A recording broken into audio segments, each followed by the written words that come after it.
to the Hoover Dam tour. How do you feel about it? Exhilarated. Are you making that up? No. So we're just picking up various people from different hotels, and then we're going to make our way. So you don't actually have to travel very far out of Las Vegas before you see the amazing views.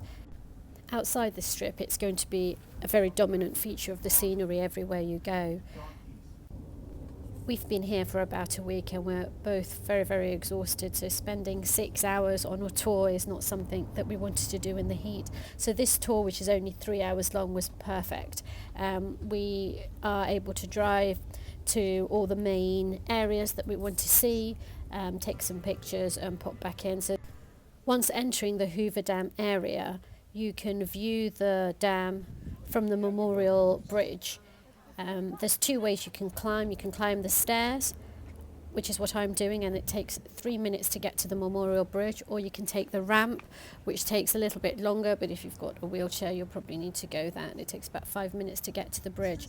Now, we entered the bridge through the Nevada side, and as you go towards the bridge there are various alcoves which provide you with information on how the bridge was built and the memorial recognitions of the people associated with the bridge.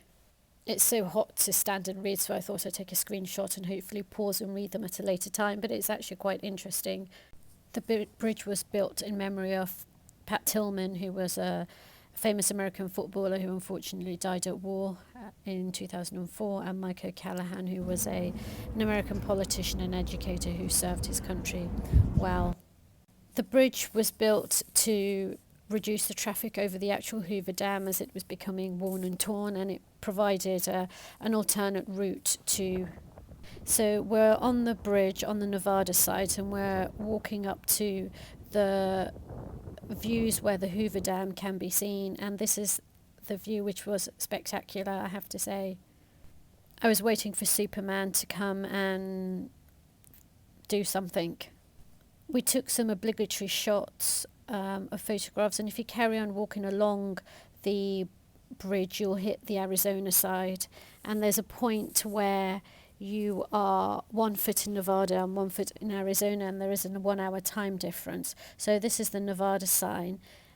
Once we reached halfway, we came back the same way we went up because our tour guide was waiting for us, and we climbed back down, which took about 5 minutes.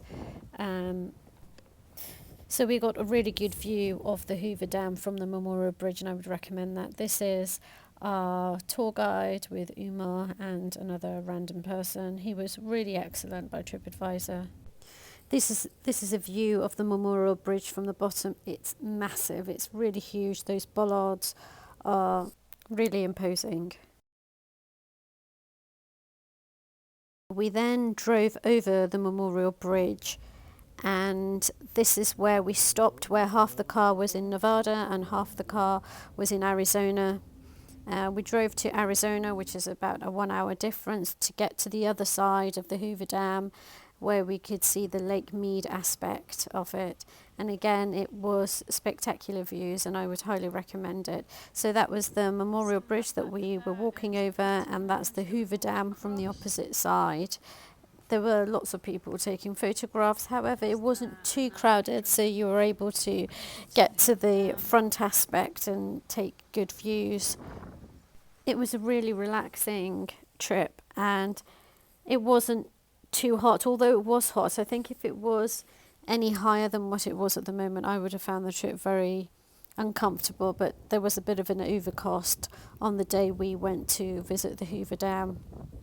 The Hoover Dam was built to divert the waters of the Arizona River, so there was an artificial lake created known as Lake Mead, and this is another view of Lake Mead from a different spot. So this was we had to drive to this point to take some more pictures and some placards which I've taken still shots for in the hope that I will read them. We then went to Hemenway Park, where we saw some mountain goats, and these were roaming freely. Apparently there's about 2,000 of them in the mountains. And this park was specifically built to help them. I think we were really lucky to see them, and we got really up close to them. They were gentle creatures, and the kids were playing and they weren't doing anything to them.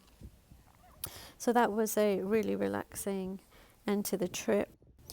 We milled around for a bit, watched the goats, and then we headed back on the coach and slept on the way back home to our hotel. So that was a really good trip all in all.